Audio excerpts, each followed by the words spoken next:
প্রিয় বন্ধুরা, আসসালামু আলাইকুম। একসময়ের প্রভাবশালী উসমানীয় খেলাফতের উত্তরসূরি বর্তমান তুরস্ক। কালের বিবর্তনে একসময় দুর্বল হয়ে পড়ে ইতিহাসের অন্যতম দীর্ঘস্থায়ী এই সাম্রাজ্যটি। প্রথম বিশ্বযুদ্ধে হারের পর উসমানীয় খেলাফতের বিলুপ্তি ঘটে। তবে একসময়ের শক্তিশালী এই সাম্রাজ্যটি হারিয়ে গেলেও তাদের উত্তরসূরি তুর্কিদের প্রভাব কিন্তু একেবারেই কমে যায়নি। গ্লোবাল ফায়ার পাওয়ারের রিপোর্ট অনুযায়ী সামরিক শক্তিতে তুরস্ক বর্তমানে বিশ্বের 11তম শক্তিশালী রাষ্ট্র।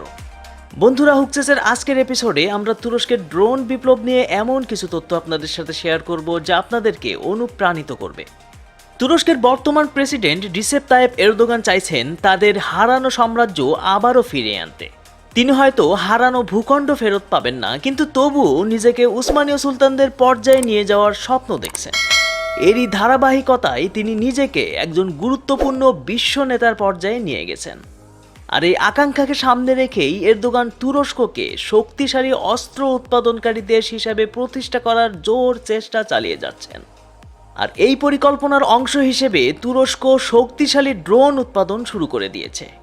কেননা বর্তমানে ড্রোন, যাকে সামরিক ভাষায় বলা হয় আনম্যান্ড এরিয়াল ভেহিকলস, সংক্ষেপে ইউএভি, যুদ্ধক্ষেত্রে অনেক জনপ্রিয় একটি আবিষ্কার।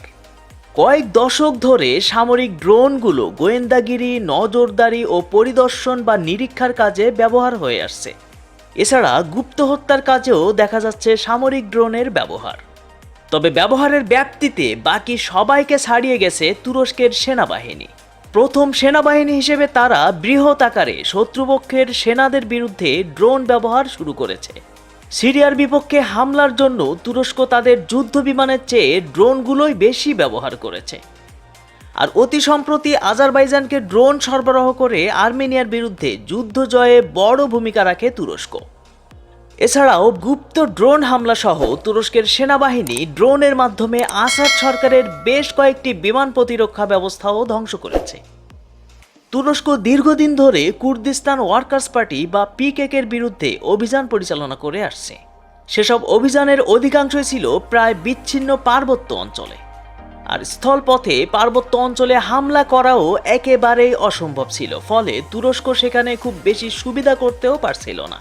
এর আগে পাকিস্তান আফগানিস্তানের পাহাড় বেষ্টিত এলাকাতে বিভিন্ন যোদ্ধাদের বিরুদ্ধে যুক্তরাষ্ট্রের ড্রোন হামলার সাফল্য দেখেছে তুরস্ক। তুর্কি সেনাবাহিনী একইভাবে কুর্দিদের বিরুদ্ধে ড্রোন হামলার কথা চিন্তা করছিল, কিন্তু তাদের কাছে উপযুক্ত ড্রোন ছিল না।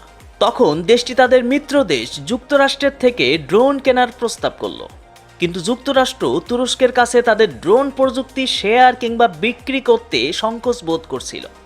এর বদলে তারা তুরস্ককে অস্ত্রবিহীন কিছু মৌলিক ড্রোন বিক্রি করার প্রস্তাব দেয়।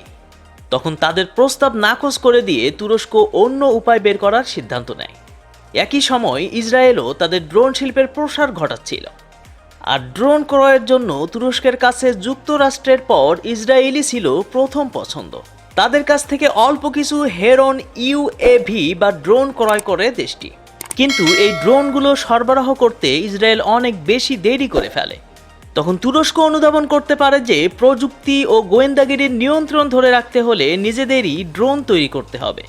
ঠিক তখনই দৃশ্যপটে হাজির হন সেলজুক বাইরাক্তার, যিনি প্রেসিডেন্ট এরদোগানের জামাতা। তাকে তুরস্কের ড্রোন শিল্পের জনক হিসেবে গণ্য করা হয়। বাইরাক্তার তখন পেনসিলভেনিয়া বিশ্ববিদ্যালয় থেকে স্নাতকোত্তর শেষ করেছেন। এরপর বাইরাক্তার তার পিএইচডি গবেষণা ছেড়ে তুরস্কে চলে আসেন। দেশে ফিরে তিনি বাইরাক টেকনোলজিস নামে একটি কোম্পানি চালু করেন।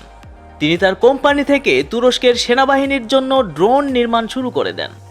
শুরুতে বাইকার টেকনোলজিস লোকসানের মুখোমুখি হয়, কিন্তু পরে প্রতিষ্ঠানটি এরদোগান সরকারের সহায়তায় ঘুরে দাঁড়ায়। তুরস্ক সরকার এই প্রতিষ্ঠানের মাধ্যমে তাদের ড্রোন প্রোগ্রামের উন্নতি করার চেষ্টা করছিল। এর ফলস্বরূপ এরদোগানের জামাতার প্রতিষ্ঠান বাইরাক্তার TB2 নামে একটি ড্রোন তৈরি করে। 150 কিলোমিটার রেঞ্জের এই ড্রোনটি তুর্কি সেনাবাহিনীর জন্য একেবারেই উপযুক্ত ছিল। এরপর আর পিছে তাকাতে হয়নি তুর্কি সেনাবাহিনীর। এই ড্রোনের মাধ্যমেই তুরস্ক পিকেকের উপর হামলা চালিয়ে বেশ সাফল্যও পায়। পরবর্তীতে তাদের এই ড্রোন সিরিয়াতেও ব্যবহার করা হয়।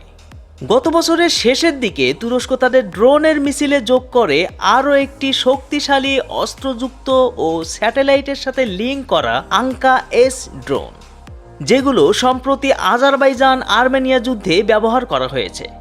তুরস্কের বাইরাক্টার TB2 ড্রোন যখন আন্তর্জাতিক মহলে আলোচনার ঝড় তুলেছে, ঠিক তখন বিশ্ববাসীকে আরও একটা চমক দিলেন এরদোগান জামাতা সেলজুক বাইরাক্তার। এবার তুরস্কের অস্ত্র বাজারে আসতে চলেছে বাইরাক্টার TB3 নামের ড্রোন। সাথে থাকছে তুরস্কের নিজস্ব ইঞ্জিনও। এছাড়া তুরস্কের এয়ারস্পেস ইন্ডাস্ট্রি TAI এবার নিজস্ব ইঞ্জিন প্রস্তুত করেছে, যেটি বাইরাক্টার TB3 ও তুরস্কের অপর এক দুর্ধর্ষ ড্রোন আকিনজিতে ব্যবহার করা হবে। তুরস্ক বিমান ড্রোনের পাশাপাশি এবার জলচর ড্রোনও তৈরির কাজে হাত দিয়েছে। গত 28 অক্টোবর তুরস্কের দুই কোম্পানি মেতেকসান সাউনুমা ও অ্যারেস শিপইয়ার্ডের যৌথ উদ্যোগে নির্মিত হতে চলা সামুদ্রিক ড্রোন উলাকের পর্দা উন্মোচন করা হয়েছে। উলাক হলো তুর্কি শব্দ, এর অর্থ হলো রাসূল বা দূত। 400 কিলোমিটার পাল্লা বিশিষ্ট এই ড্রোনটির গতি হলো ঘন্টায় 65 কিলোমিটার।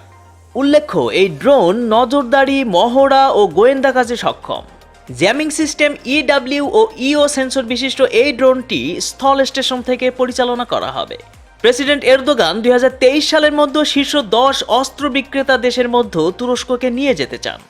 এক্ষেত্রে তাদের ইদলিব অভিযান এবং সর্বশেষ আর্মেনিয়া বিজয় বড় ভূমিকা পালন করছে। প্রেসিডেন্ট এরদোগান এই ড্রোন প্রযুক্তির মাধ্যমে প্রতিরক্ষা শিল্পের নিয়ন্ত্রণ নেয়ার পাশাপাশি এই শিল্পটিকে একটি ব্যবসায়িক রূপ দেওয়ার পথে এখন অনেকটাই সফল। তুরস্ক ইতিমধ্যেই ইউক্রেনের কাছে 12টি এবং কাতারের কাছে 6টি TB2 ড্রোন বিক্রি করেছে। পাশাপাশি তিউনিসিয়ার কাছে তুরস্ক নিজস্ব ড্রোন বিক্রির একটি চুক্তি সম্পন্ন করেছে। এছাড়া ইন্দোনেশিয়া, পাকিস্তান ও ইউক্রেন তুরস্কের প্রযুক্তিতে ড্রোন তৈরির কাজ শুরু করে দিয়েছে। সবচেয়ে সুখের খবর হলো, বর্তমানে ড্রোন উৎপাদনে তুরস্ক ইসরায়েলকে ছাপিয়ে চীনের কাছাকাছি চলে এসেছে। তুরস্কের কিছু ড্রোন আবার যুক্তরাষ্ট্রের ড্রোনগুলোর সমমানের। এরদোগানের কাছে এমন কিছু UCAV বা ড্রোন রয়েছে যা রাশিয়ার কাছেও নেই। তবে তুরস্কের ড্রোন ব্যবসা ভবিষ্যতে আরও প্রসারিত হওয়ার সুযোগ রয়েছে, কেননা সিরিয়া এবং আজারবাইজানে তাদের নিজেদের ড্রোনের সফল ব্যবহার করেছে দেশটি। যুদ্ধের ময়দানে যেসব অস্ত্র সফলতা অর্জন করে সেসবের প্রতি অন্যান্য দেশের বাড়তি আগ্রহ থাকে। তাই এমনটি বলাই যায় যে ভবিষ্যতে তুরস্কের ড্রোন মধ্যপ্রাচ্য সহ বিশ্বের বিভিন্ন দেশের কাছে আকাঙ্ক্ষিত একটি অস্ত্রে পরিণত হবে ইনশাআল্লাহ। বন্ধুরা, তুরস্কের ড্রোন প্রযুক্তি নিয়ে আজকের এপিসোডটি ছিল এ পর্যন্তই।